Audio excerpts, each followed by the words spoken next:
NEET के examination के बाद एमपी स्टेट की जो ऑनलाइन काउंसलिंग होती है प्राइवेट या फिर गवर्नमेंट मेडिकल कॉलेज में एडमिशन के लिए, स्टेट कोटा की काउंसलिंग का प्रोसेस क्या होता है, रजिस्ट्रेशन कैसे करना है, पिन कैसे,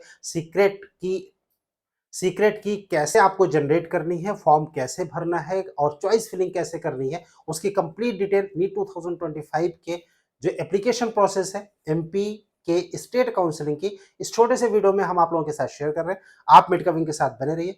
चैनल पहली बार विजिट कर रहे हैं तो इसको सब्सक्राइब जरूर कीजिए ताकि फ्यूचर के अपडेट्स आपको नॉन स्टॉप लगातार मिलते रहे। ऐसे हम लोग बात कर रहे हैं एमपी के स्टेट काउंसलिंग की 2025 की जो काउंसलिंग होगी नीट के रिजल्ट आ जाने के बाद प्राइवेट या फिर गवर्नमेंट मेडिकल कॉलेज में जो एडमिशन का प्रोसेस होता है वो एमपी के जो ऑनलाइन पोर्टल है काउंसलिंग का उसके थ्रू होता है। वहां पर जो रजिस्ट्रेशन का प्रोसेस है वो कैसे करना है उसके बारे में हम लोग डिटेल्ड में इस वीडियो में डिस्कशन कर रहे हैं। राइट, पहली बात तो ये कि जो अगर हम ऑफिशियल वेबसाइट की बात करें राइट तो वो है dme.mponline.gov.in। ये जो ऑफिशियल वेबसाइट है राइट dme.mponline.gov.in, यहाँ पर आपको विजिट करना है मेडिकल एजुकेशन कमेटी। यहाँ पर ये जो होम पेज है वो आपको साइट कुछ इस तरीके से मिलेगा। देखिए ये जो साइट है लगातार पिछले 3-4 साल से इसी में जो फॉर्मेट है राइट वो बिल्कुल सेम फॉर्मेट है, किसी भी साल चेंज नहीं होता है। राइट, सो एमपी का 2025 का भी जो काउंसलिंग होगा उसका भी जो अगर आप रेप्लिका की बात करें एप्लीकेशन की कि वो कैसी होगी तो बिल्कुल ऐसे इसी तरीके से ही 2025 में देखने को मिलेगी। यहाँ पर एमबीबीएस बीडीएस कोर्स के लिए जो डीएमई अंडर ग्रेजुएट काउंसलिंग का टैब है उस पर आपको क्लिक करना है। जब आप क्लिक करेंगे तो उसके बाद सबसे पहला प्रोसेस है प्रोफाइल क्रिएशन का, यानी आपको सबसे पहले प्रोफाइल क्रिएट करना है। प्रोफाइल कहां से क्रिएट होगा right, process of profile creation. यहां पर ये जो टैब है कैंडिडेट कॉर्नर का इसके ऊपर क्रिएट प्रोफाइल का एक ऑप्शन है, यहां आपको क्लिक करना है। अब प्रोफाइल क्रिएट करने के लिए आपको कुछ इंफॉर्मेशन यहां पर इंटर करनी पड़ेगी। वो इंफॉर्मेशन क्या है, एक तो आपका जो नीट का रोल नंबर है यूजी का वो आपको यहां पर टाइप करना है, प्लस आपको सीक्रेट की यहां पर टाइप करनी है। अब सबसे जो इंपॉर्टेंट क्वेश्चन है कि भाई ये जो सीक्रेट की है ये कैसे बनेगा स्टूडेंट का, तो सीक्रेट की बनाने के लिए यहां पर जो इंस्ट्रक्शन दिए गए हैं, इंटर सीक्रेट की 16 digit in combination of NEET application number plus 0 plus NEET score, यानी आपका जो नीट का एप्लीकेशन नंबर है सबसे पहले आपको वो टाइप करना है, प्लस उसमें आपको 0 ऐड करना है, यानी उसके बाद आपको 0 टाइप करना है, फिर उसके बाद आपका जो नीट का स्कोर है वो टाइप कर देना है, वही आपकी सीक्रेट की होगी। राइट, उसके बाद आपको कैप्चा एंटर करना है, क्रिएट प्रोफाइल पर क्लिक करना है, आपकी प्रोफाइल बन जाएगी। अगर आप ऑलरेडी बना चुके हैं राइट तो फिर उस केस में आपको लॉगिन करना पड़ता है। कैंडिडेट डिटेल तुरंत आ जाती है राइट, जैसे आप प्रोफाइल क्रिएट करते हैं उसके बाद जब आप लॉगिन करेंगे राइट तो आपके कैंडिडेट की जो डिटेल्स है, मतलब कि जो नीट का आपका रिजल्ट रहेगा उस रिजल्ट के बेसिस पर आपका मार्क्स क्या है, रैंक क्या है, father name mother name right, category कौन सी है, जेंडर कौन सा है, वो कंप्लीट डिटेल यहाँ पर आ जाती है। राइट, इसके अलावा कैंडिडेट का फोटोग्राफ सिग्नेचर ये भी आ जाता है। राइट, उसके बाद candidate details to be filled by candidate, यहाँ पर आपको mobile number, email ID right ये सब आपको फिल करना है। आपको आईडी प्रूफ जो भी आप सबमिट करना चाहते हैं वो आपको यहाँ पर सेलेक्ट करना है और उसके बाद फॉर्म आगे बढ़ेगा। आपको उसके बाद बैंक की डिटेल्स आपको डालनी है राइट, कि जहां पर सपोज कि अगर रिफंड का केस होता है तो उस रिफंड जो है वो आपके बैंक अकाउंट में ट्रांसफर हो सके उसके लिए आपको बैंक की अकाउंट की डिटेल्स डालनी है, जिसका ऑप्शन यहाँ पर दे दिया जाता है। बैंक डिटेल्स आपको यहाँ पर एंटर करना है आईएफएससी कोड के साथ, उसके बाद प्रोसीड पर क्लिक करना है, फॉर्म आगे बढ़ेगा और उसके बाद जो जो डिटेल आपने इंटर करी है राइट उसके साथ ही पासवर्ड आपको सेट करना पड़ेगा। और पासवर्ड सेट करने के लिए यहाँ पर जो इंस्ट्रक्शन दिए गए हैं वो है कि एटलीस्ट 8 कैरेक्टर का होना चाहिए, एक न्यूमेरिक वर्ड होना चाहिए राइट, एक अल्फाबेट होना चाहिए, प्लस सिंबल यूज करना पड़ेगा राइट, ताकि आपको कैपिटल लेटर, स्पेशल कैरेक्टर और जो स्मॉल लेटर्स है उनके कॉम्बिनेशन से आपको एक पासवर्ड बनाना है जिससे कि आपका पासवर्ड जो है वो स्ट्रांग रहे। यहाँ पर आपको पासवर्ड क्रिएट करना है, वैलिडेट एंड सेव करना है और उसके बाद फॉर्म आगे बढ़ेगा। आपका प्रोफाइल क्रिएट हो जाता है राइट, आगे बढ़ने से आपका फॉर्म का जो स्टार्टिंग का रजिस्ट्रेशन है वो कंप्लीट हो जाता है और उसके बाद आप आते हैं मेन रजिस्ट्रेशन पर। मेन रजिस्ट्रेशन में प्रोफाइल आपका ऑलरेडी बन चुका है। अगर आप एडिट करना चाहते हैं तो फिर यहाँ पर एडिट प्रोफाइल का टैब होता है जिससे क्लिक करके आप फॉर्म को एडिट कर सकते हैं। रजिस्ट्रेशन फॉर्म इसके बाद आपको फिल करना है। रजिस्ट्रेशन फॉर्म एक बार फिल हो जाएगा उसके बाद जो काउंसलिंग का शेड्यूल होता है तो उसमें आपको चॉइस फिलिंग करनी पड़ती है। चॉइस फिलिंग के लिए अलग से प्रोसेस होता है राइट, कि कौन कौन से कॉलेजेस के जैसे उसमें नाम आते हैं, आपको सेलेक्ट कैसे करना है, 1 2 3 4 पे ऐसे कैसे आपको रखना है, तो वो फर्दर हम आपके साथ डिस्कस करेंगे इसी वीडियो में राइट। सो यहाँ पर देखेंगे अगर आप तो रजिस्ट्रेशन फॉर्म है, रजिस्ट्रेशन फॉर्म में आपको अपनी जो डिटेल्स है वो आपको मेंशन करनी है। पहले आपका प्रोफाइल क्रिएशन के साथ में कुछ डिटेल्स आ जाती हैं और उसके बाद आपको बाकी की जो डिटेल्स है वो आपको सेलेक्ट करनी पड़ती है, जैसे कि डोमिसाइल स्टेटस आपका वो डिटेल्स डालना पड़ता है, सर्टिफिकेट का नंबर डालना पड़ता है, कैटेगरी आपको यहाँ पर एंटर करनी है, उसका सर्टिफिकेट नंबर वो आपको अपलोड करना पड़ेगा, राइट। डॉक्यूमेंट्स कौन कौन से अपलोड करने हैं वो भी फर्दर यहाँ पर आगे बताया जाएगा। उसके बाद आपकी क्लास डिटेल पीडब्ल्यूडी है, फ्रीडम फाइटर है, सैनिक डिटेल्स है, एमपी गवर्नमेंट स्कूल से पढ़े हैं या नहीं है, ये सारी डिटेल्स आपको यहाँ पर येस या नो में भरनी पड़ती है। और उसके बाद क्लास 12th की जो एग्जामिनेशन की डिटेल है, राइट, पास और फेल का, वो आपको यहाँ पर भरना पड़ता है, डिक्लेरेशन देना पड़ता है और उसके बाद डॉक्यूमेंट्स अपलोड करने का नंबर आता है।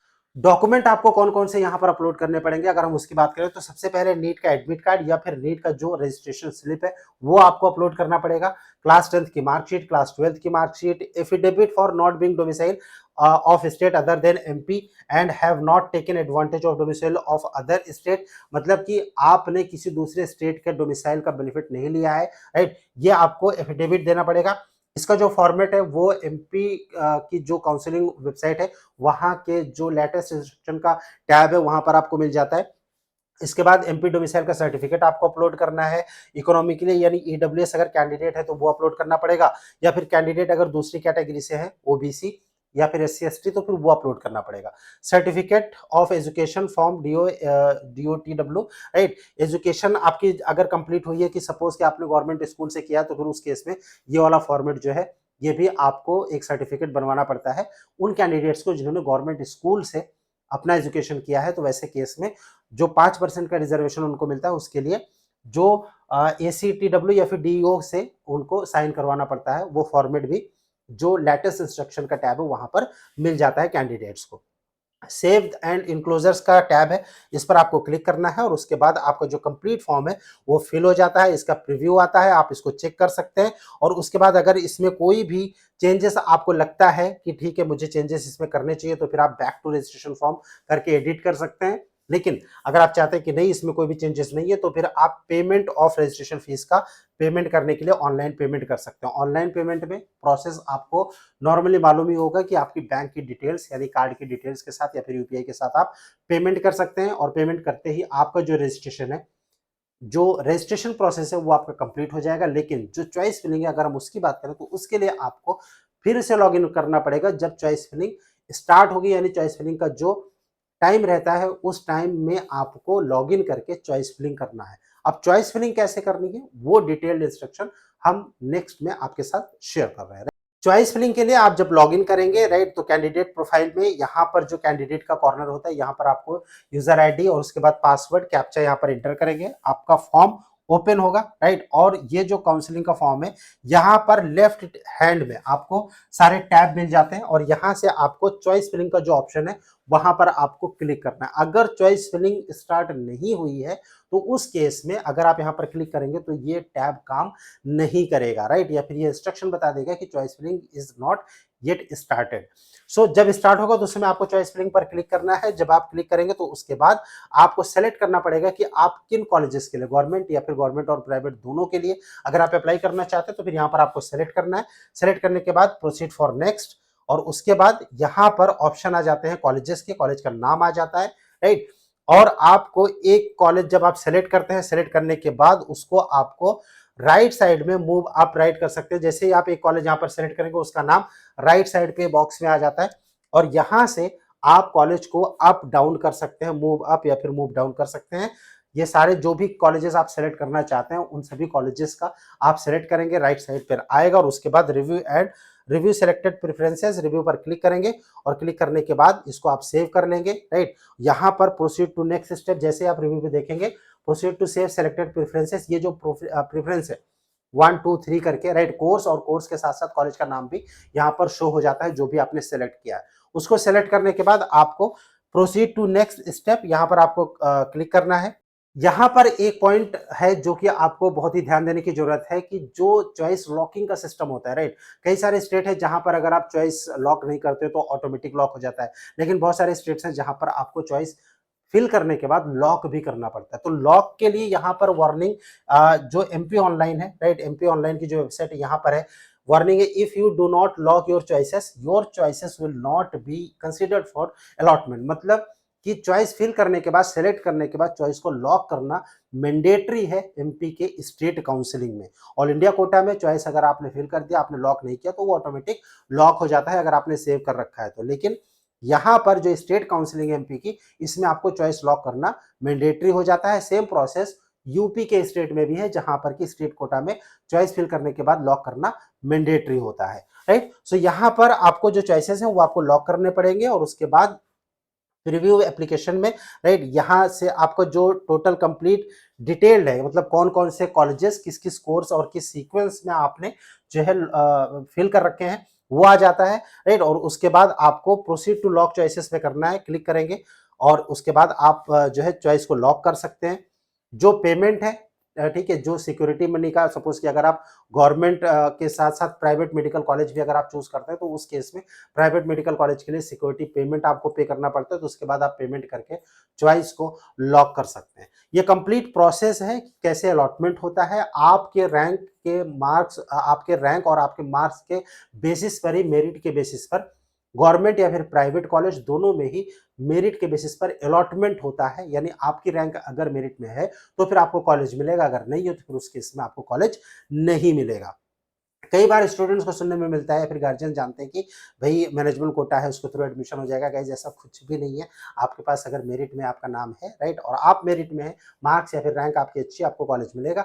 अगर मेरिट में आप नहीं आते हैं, सीट खत्म हो जाती है, तो उस केस में आपको कॉलेज बाकी किसी कोटा में नहीं मिलेगा। एनआरआई कोटा में भी मेरिट ही चलता है। हाँ, बात अलग है कि वहां पर नंबर ऑफ कैंडिडेट कम होते हैं, जिसकी वजह से ऑलमोस्ट सबको ही कॉलेज अलॉट हो जाता है, राइट। ये कंप्लीट प्रोसेस था। लेकिन अगर आपको एमपी के स्टेट काउंसिलिंग में पिछले 3 साल का कट ऑफ, राइट, और आपके रैंक पर, आपके मार्क्स पर आपको कौन सा कॉलेज मिलेगा, गवर्नमेंट या फिर प्राइवेट, ये अगर आपको चेक करना है तो फिर आपको विजिट करना है medcaving.com, जो कि ऑफिशियल वेबसाइट है medcaving की। यहाँ पर जब आप विजिट करेंगे तो नीट प्रेडिक्टर का जो टैब है, इस पेज में आपको एक तो रैंक चेक कर सकते हैं फ्री ऑफ कॉस्ट, साथ ही साथ आप किसी 10 कॉलेज का कट ऑफ पिछले 3 साल का rank wise, marks wise, right, और कैटेगरी वाइज, राउंड वाइज आप देख सकते हैं। इस टैब का यूज करके 10 कॉलेजेस का सर्च आप बिल्कुल फ्री में कर सकते हैं, कोई भी चार्जेस आपको पे नहीं करना है। प्रेडिक्टर, अगर आप ऑल इंडिया कोटा या फिर स्टेट कोटा का प्रेडिक्टर यूज करते हैं, जिससे कि आपको आपके रैंक पर कॉलेजेस की लिस्ट मिल जाती है, जिससे आप अपनी प्रेफरेंस लिस्ट भी बना सकते हैं, उसके लिए आपको यहाँ पर नॉमिनल सा सब्सक्रिप्शन जो है वो पे करना पड़ता है। आपका कोई क्वेश्चन होता है, कुछ पूछना चाहते हैं, आप कमेंट बॉक्स में कमेंट कर सकते हैं। स्क्रीन पर जो नंबर शो रहा है, इस नंबर पर आप हमें व्हाट्सएप कर सकते हैं। नीट 2025 की काउंसलिंग में medcaving की एक्सपर्ट गाइडेंस अगर आपको चाहिए, तो फिर आप अप्लाई करने के लिए सिंपली गूगल फॉर्म फिल करना है, जिसका लिंक वीडियो के डिस्क्रिप्शन में है। जल्दी से विजिट कीजिए medcaving.com, जो कि ऑफिशियल वेबसाइट है medcaving ऑर्गेनाइजेशन की, जिसमें आप अपने रैंक पर, मार्क्स पर ये चेक कर सकते हैं कि आपको नीट 2025 की काउंसलिंग में प्राइवेट या फिर गवर्नमेंट में कौन सा कॉलेज मिलेगा। साथ ही साथ आप चेक कर सकते हैं पिछले 3 साल का cut off, round wise, category wise, right, और ईयर वाइज, जो कि आपको मिलता है सिर्फ medcaving.com पर। Stay tuned with us. Thank you for watching medcaving। Thanks a lot.